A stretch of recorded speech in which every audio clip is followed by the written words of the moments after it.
นาละเฮเราพูดดอกเวทีละผ้าก็ดีกว่าเราพูดที่ตนายใหญ่อย่าหินในตากสอนไบรท์ทีวีตากสอนค่ะเอาคุยเราไว้ได้เอาคูดต่อเตไว้ได้เลยมนุษยธรรมเหนือสงครามไทยรับตัวทหารกะเหรี่ยงเจ็บหนักหนีตายจากสมรภูมิมารักษาที่โรงพยาบาลกาญจนบุรีเอาไว้เนี่ยเมตากสอเอาคูดต่อเลยไบรท์ทีวีคุยเราค่ะไว้ได้เตไว้ได้เลยตาสู้สาอู้หลดสักนี้เนาะลูดูไปดูในดีตาดูตายาดีเตเวเฮตาคอบเลยโยตุโลเวดากันยอตุบ้าดูเนาะเฮกูสายาบลาเวดาตาเล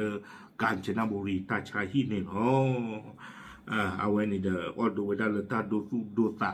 เนาะตาสู้ตาอุลสะนี่อาบตอท้อนี่ดีตาเคเลนี่เนาะตาก็ซ้อนี่ กวยเราไว้ได้เพตาจะหนีไงหรอเนาะเพคิชิคือเสือคิโซคิชิคือเนาะกวยเราได้ละปกวยลุยนารีลี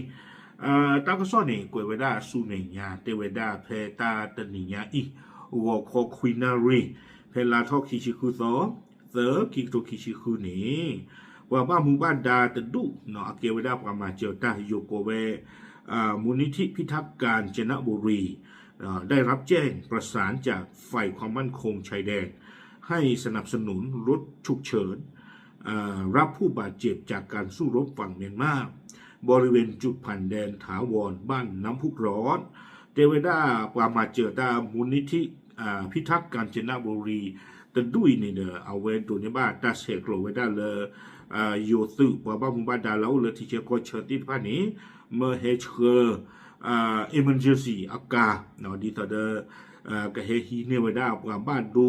เลตาดูตายาเลกันยอก็ตะกะปะตาโลตาเกลนี่เพโกเวดาตาคอทอคอลเกลบ้านน้ำพุร้อนเพทีกูตาโลเลกาญจนบุรีวิบลอนี่เดตุเมเลบ้านตาคีขวเวดาตามมาเจอจานี่บอนี้มูลนิธิ พิทักษ์กาญจนบุรีเอาเวเลเวดาโดตาชาฮีอากาศบิโกเวดารถพยาบาลจากโรงพยาบาลพหลพลพยุหเสนาเนาะเอาไว้ในเมเวดาตาชาฮีอัมมีเลฮีเนเวดากว่าบ้านดูนาตะคลึกคีกะโยตูตากโตเตเวเข้ารับตัวผู้ป่วยวิกฤต2 รายเนาะนาตะคลึกหรอคีกะดิฟเดอร์ก็เลยกูสายาบลาอัตราเนาะเลเวปูก็ยีไว้ได้กิโลคุยชีเนี่ยเนาะเอาไว้เนี่ยตาเกเท่าไว้ได้ตาเลกาญจนบุรีตะกป้าวิบล้อนี่เดอเตไว้ได้ตุเมเลตาสีกว่าสีโดบ้าไว้ได้ตาลีตากลุที่ไพ่นี้เนาะที่หาบ้าไว้ได้กว่าละบ้านดูนี่อุไว้ได้คีกะมีไว้ได้เลโซทวีตะกะอัตาอูอันนี้คีชีตาตะกะนี่อาจูละช่วยตะกป้านี่บ้านดูดอกลูเนาะปูโลเตอีกบ้าเนาะเฮตาคอบเลบ้าไว้ได้ RPG อากีวิบล้อสู้มีเงี้ยกันนี่มีไว้ได้เลยเธอไม่เธอไม่มีแต่เหลือเจ็ดป้าไปนะกูได้เลยอยู่พร้อมเนาะอีกไรอันนี้สารจะหลอกอัตราคิชิคินี่แต่เรื่องนี้ว่าบ้าโดนนะเจ็บหัวจะไว้ได้ว่าข่าวอัคเลนี่ทุบโลตัวไว้ได้เลิกประตูเนี่ยเอาประตูเสียผ่านเนี่ยจะไว้ได้วิบล้อนี่เดอกลูคลีเนี่ยโอตีเลยอากูปูเนาะจะไว้ได้ขี้กันเลยนี่กวยไว้ได้เลยอยู่กรดเดเวทั้งคู่เป็นกำลังพลของสหภาพแห่งชาติกะเหรี่ยง KNU ประจำจังหวัดมฤตทวายเนาะขี้กันเลยนี้เมวดา KNU อัตุเลอุเวดาเลบลิดเวตะกปะนี่หรอกวยไว้ได้สุเมียซึ่งได้รับบาดเจ็บจากการปะทะกับทหารเมียนมาในพื้นที่ลึกเข้าไปราว180 กิโลเมตรอัตุเวติพานิดาเฮตาคอบเลคาร์โลเวดาสาดดูดาไปยอเนาะยอลเลกันยอก็ตะกปาเนี่ยกิโลตะกยาหัวชิญะเนาะไปให้ทอจอนี่โลกตืออาคูตาตอนนี้เจเวดาโดยทางการไทยอนุญาตให้เข้ารักษาตัวตามหลักสิทธิมนุษยธรรมเนื่องจากอาการเข้าขั้นโคม่าเนาะเลยอยู่ตะกปานี่ดือต้องมีสมองกว่าเวดาเราดือกระบะเลปกบะให้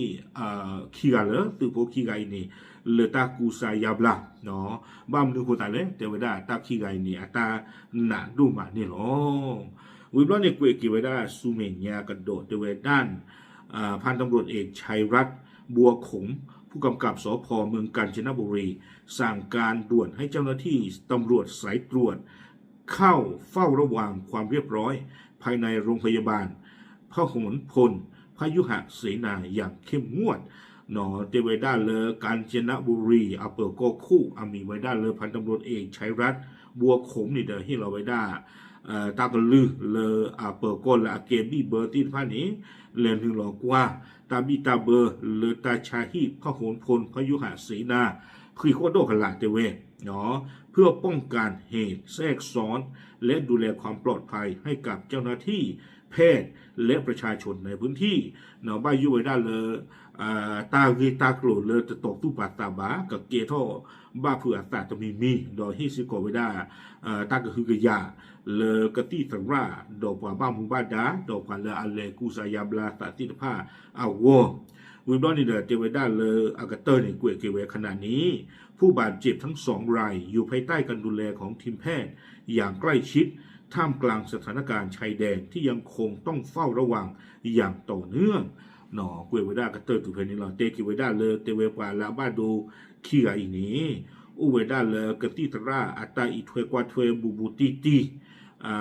ขีโคโดกันหลังล้อเนาะเลอตาดูตายา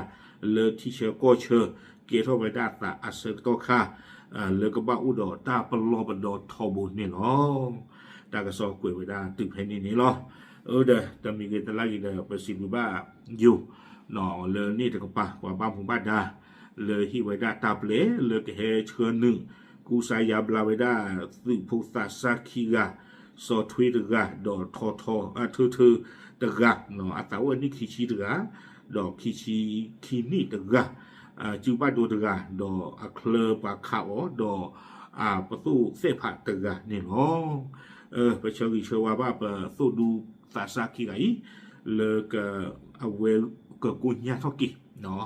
บ้านมนุษย์คนใดเลยว่าสาสาดีนี่มีเลยบ้าที่ก็ดอกบอลหรือว่าไปช่วงตัดเลยมาบีบัวตัดดอกตัดดูได้ยังปะเนาะคู่ตัดตอนนี้เด้อไปเชื่อวิเชื่อว่าบ้าโอ้เดี๋ยวช่วงตัดคนนั้นเลยนี่ตะกป้าอาตาเสกโลดอยู่กูก็สอดอลควรนี่เด้อตากอตาเคเลยก็เชื่อขอไว้ได้ตู้ดูขี้ไก่ตากอตาเคตู้บ้านนี่เนาะปาพลาดที่เนี่ยที่พอตีนพาเทลตามลึก